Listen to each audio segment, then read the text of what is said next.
Quasimoto was getting old and he wanted to retire.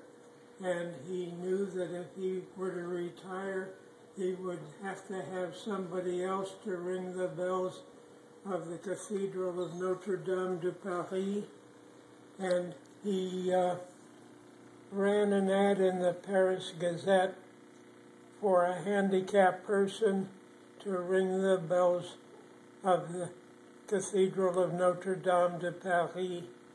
And he got only one reply, and that was from a man who showed up. He had no arms. And Quasimoto said, well, I see you're handicapped, but he said, I don't see how you can ring the bell because you have to pull on the rope and you have no arms. And he said, oh, he says, I intend to ring the bell in the bell tower by hitting the end of the bell with my forehead. I have a very hard frontal plate, and the bell will ring loud and clear. And Quasimoto figured, well, he had only one applicant, so he might as well let this guy try it.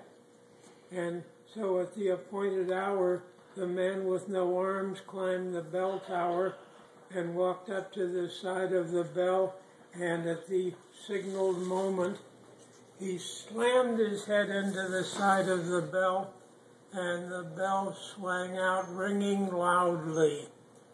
And the bell swang out, and it swang back, and when it swang back, it knocked the man out of the bell tower, the man with no arms, out of the bell tower onto the cobblestones below, where he died instantly.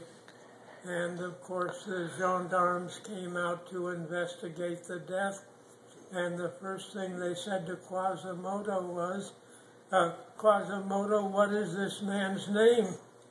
And he said, well, gee, I don't know what his name is, but his face rings a bell.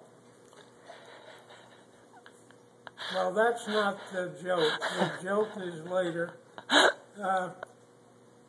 Quasimoto figured he still needed to retire, so he ran the ad again, and the next day a man came out who looked exactly like the previous man, exactly like him, just like he was a twin. And he said to the man with no arms that came this time, I'm terribly sorry, sir, but we tried it with a man with no arms. As a matter of fact, he looked just like you. And the man said, oh, that was my twin brother. And he said, but he was not very quick with his feet. He wasn't nimble of foot. And so when the bell swang back, it knocked him out of the tower. He says, I'm much more nimble of foot, and I'll be able to get out of the way of the bell when it swings back. So Quasimoto, figuring, well, he had nothing to lose because he still needed someone to ring the bell, and maybe this man would be able to get out of the way and everything would be fine. So at the appointed hour, the man climbed the steps to the bell tower, and at the appointed instant, he slammed his head into the side of the bell, and it rang loud and clear, swinging out. And as it was swinging back, the man very nimbly jumped out of the way of the bell. But unfortunately, he jumped a little bit too far, and he jumped out of the bell tower and fell onto the cobblestones below, where he died an instant death. And of course, the gendarmes came out to investigate the death. And they said to Quasimoto, the first thing they said was, Quasimoto, what is this man's name? And Quasimoto realized that he didn't know the man's name. And he said, I don't know what his name is, but he's a dead ringer from that guy from yesterday.